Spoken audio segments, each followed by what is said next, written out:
Welcome, ladies and gents. We've had the Qatar Grand Prix, and well, what a race. What have McLaren done? I mean, I can't say what a race. It wasn't an absolute classic by any means, but it was kept interesting by one team. We'll just go through the race briefly, and then we'll get to the 3 good and the 3 bad, as always, for my race reviews, and then watch out for the driver ratings coming soon after that.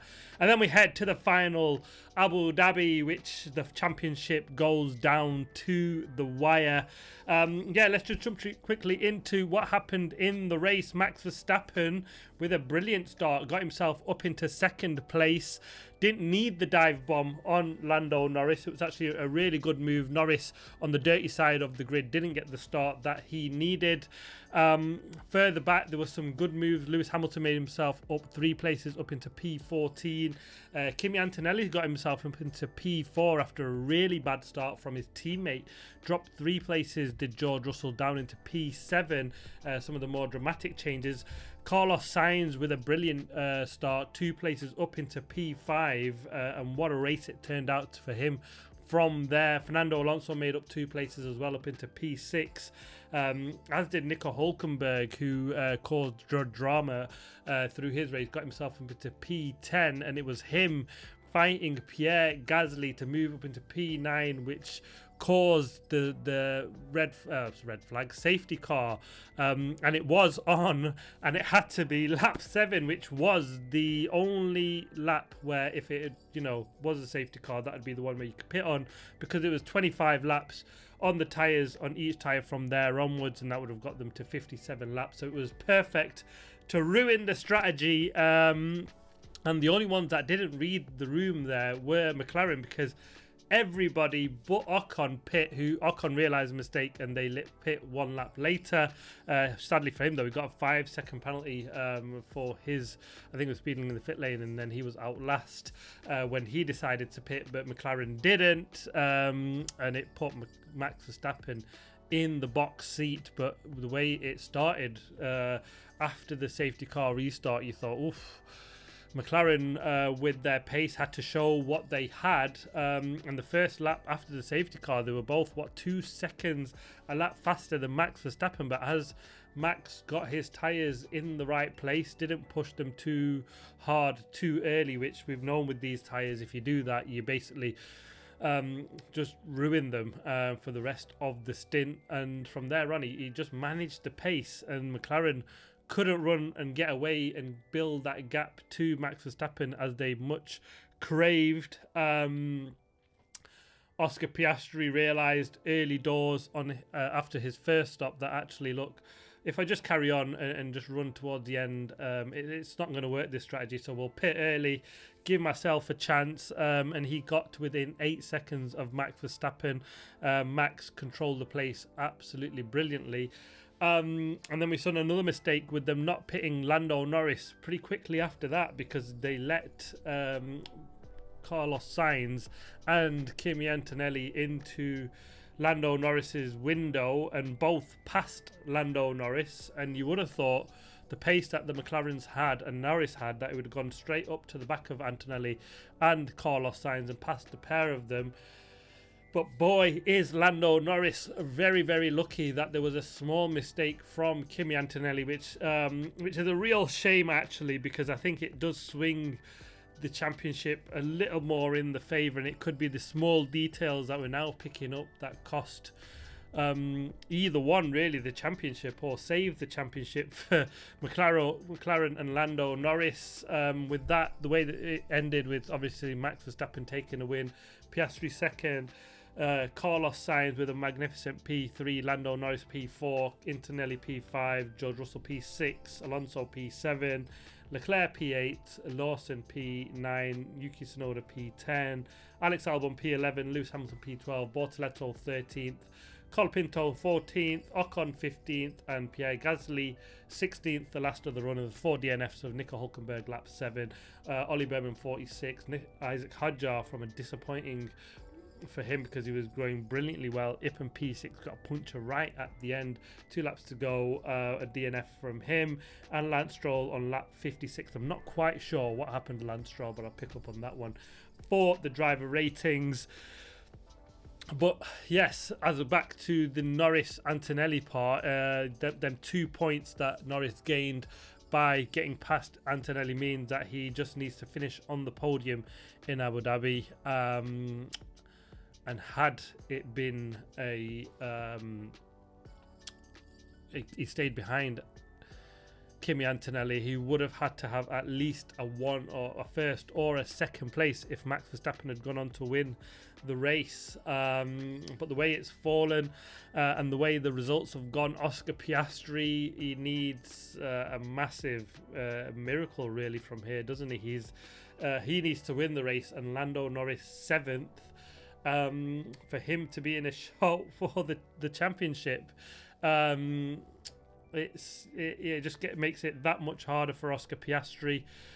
He was speechless, had no words. He was fuming really, and rightly so, because it was another huge mistake from McLaren. That's now back-to-back races where we've seen team issues, a team error cost one of their drivers big points. It cost Lando Norris last time out. It cost Oscar Piastri the win this weekend. He did absolutely everything perfectly well, but for the McLaren strategy call, and that cost him the win there. Isaac Hadjar, another one in that race, drove brilliantly well, like I said, was in P6 and would have been topped off a fantastic result from him. And he just misses out on some solid points, which was through no fault of his own with a puncture.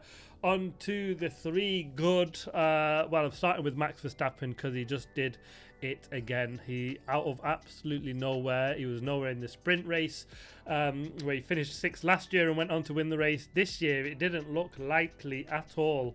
The 2nd place, which he'd got after passing Lando Norris, looked like if he could hold on to that would be a really good result for him.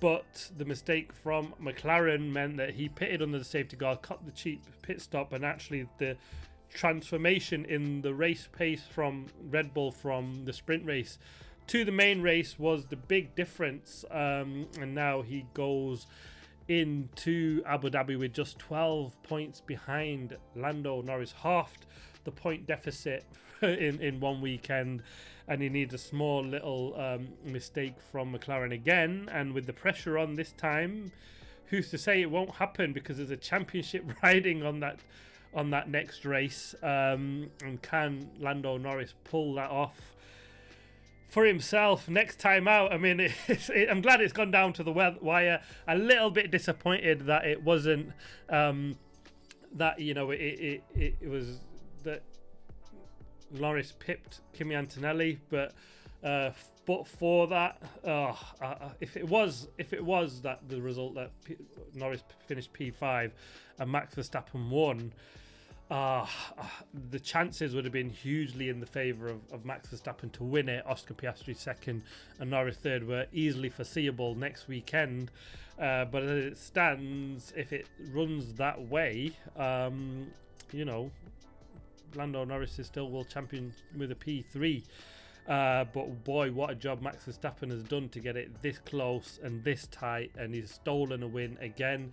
He'll be just praying that the Mercedes, what really looks like the team that could take the fight to McLaren in the next race, because they have done another really incredible job. I mean, and that'll be what really Max Verstappen needs next time out. But if you can stick it on pole, and it'll be mega from there on. I can't wait for the action to get going next time out. I'm glad it's only a week, and it's funny you say that after just finishing off what was quite a dull race, but it was made interesting by McLaren's strategy option and strategy call.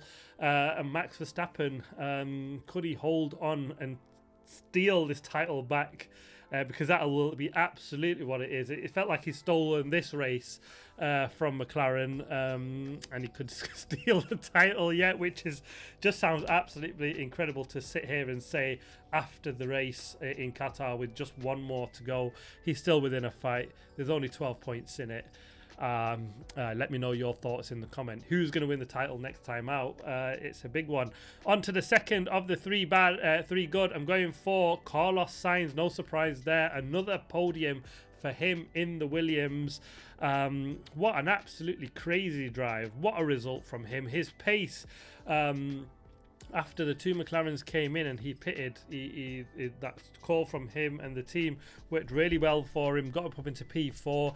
The double stacking at Mercedes helped him get past Kimi Antonelli, and it was from there onwards. He just drove an absolutely outstanding race. The pace in the Williams in the race was absolutely brilliant. At one point it was just 2 or 3 tenths slower than Max Verstappen, which was absolutely incredible. Despite that, though, he held on fantastically well in the end, and did an absolutely incredible job to steal a podium off Lando Norris.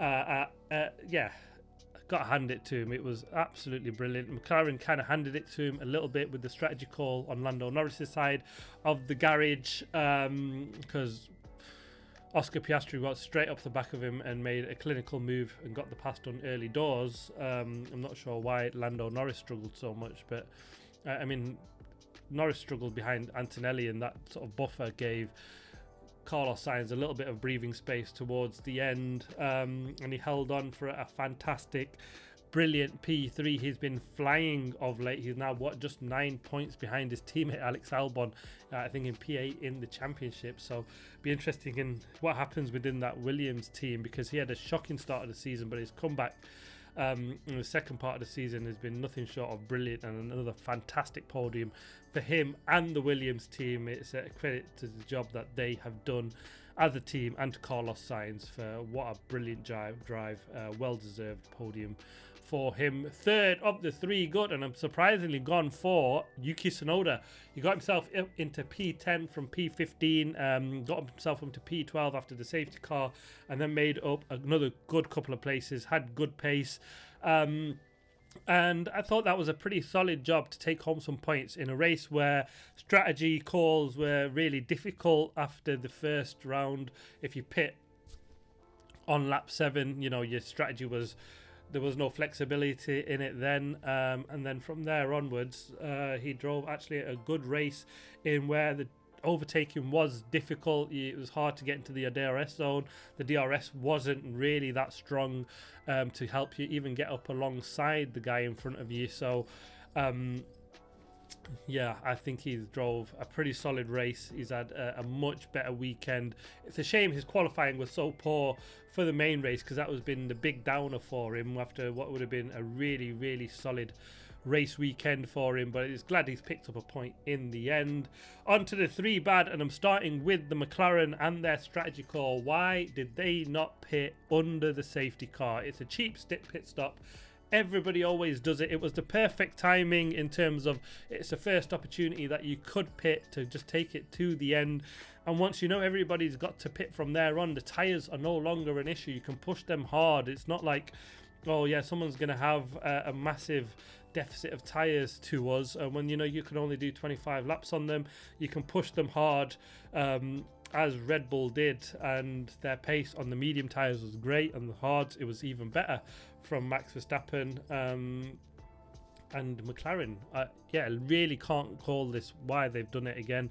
They seem to cost themselves, and they bottle it almost every time that they need to make a solid decision as a team. When you look back now, when the pressure is on, they always seem to falter, and well, it's hard because they're double world champions, but yet they still make these sort of mistakes. And could it cost one of their or both of their drivers a world championship for the drivers? I mean, it's given Max Verstappen a huge sniff. Now all the pressure really is on McLaren, because they're the ones that are throwing this away. And Max Verstappen said, like he said, he isn't nervous. He's got nothing to lose. He's just got to rock up and hope for see what he can do. And the rest is on McLaren to not fall apart under the pressure. An absolutely horrendous stop call on the first side of things, and then to stop Lando Norris even later than, or 2 laps later than Oscar Piastri, and how they missed that Carlos Sainz and Kimi Antonelli would both pass Lando Norris, and they'd have to pass them on track.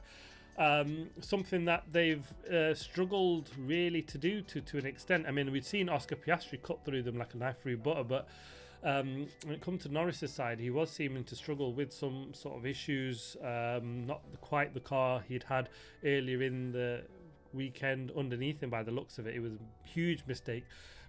Luckily, the reflex caught it, and Norris got away with a massive drop there. But another strategy error on Lando Norris's side to not pit him early and get him out ahead of Carlos Sainz and Kimi Antonelli, and he only just, but for a fantastic stop, actually got to give him credit there on the pit stops with a 2.2 second stop that he just got out of Fernando Alonso after this first stops, because had he not done that, it could have been even worse for him.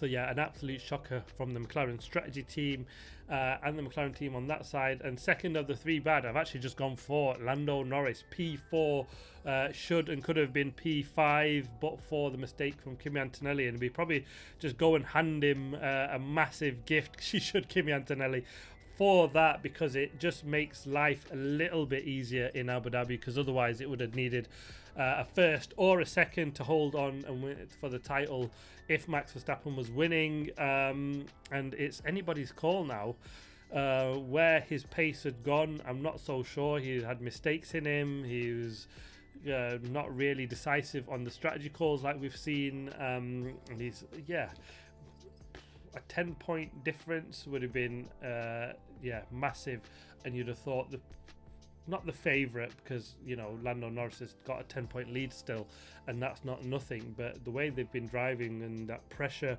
of winning your first world title would have really come home to roost then. But now he's got a little bit of a breather, but he had a poor race. Not sure why he was struggling to close in on Kimi Antonelli. Oscar Piastri did it and made crucial passes on Carlos Sainz to get on back after Max Verstappen pretty quickly, but Lando Norris just didn't quite have that pace in him. Third of the three bad, I've gone for Nico Hülkenberg because he was going so well. A good start, got himself into P10 and then was heading into P9 with the move on Pierre Gasly. Called a racing incident in the end. That's the way I saw it first time round, but I just don't see why he needed to chop across Pierre Gasly as he did. I mean, it made the move comfortably from there. He just mustered the gap and then cost himself a DNF, and it looked like it caused the safety car, which absolutely ruined the race in terms of strategy. The only thing that, like I said kept that interesting was McLaren's strategy call, but Nico Hülkenberg cost himself some good points. He'd gone well for most of the race, or the early parts of that race, and he put himself in a very good position. And it's a shame he just couldn't finish the job when it came to it in the end. But yeah, there we have it. That is the Qatar Grand Prix. Let me know in the comments, who have you got for the championship now? Is your hat firmly in the favour of Max Verstappen? And if you can go on and steal this, where does this lie in the World Championships when we look at the history of Formula One to go on and win one? For me, this would be right up there, and the fact that he's still in this position is absolutely incredible. Now equal on wins, I believe, or if he wins in Abu Dhabi, he'll be equal on wins with the two McLaren guys. And it's I can't bet against him, and that's just absolutely incredible to say. What an incredible job Max Verstappen has done in this championship. If you're Oscar Piastri, it's a bit of a miracle he needs now, especially for Norris. He needs Norris to absolutely flop it, and for him to just be as strong as he has been this weekend. But the win has been more costly or the strategy call, I feel, has been more costly for Oscar Piastri than it has for Lando Norris, because he needs Norris to finish in P7. Stranger things have happened when it comes to a championship battle and the final race.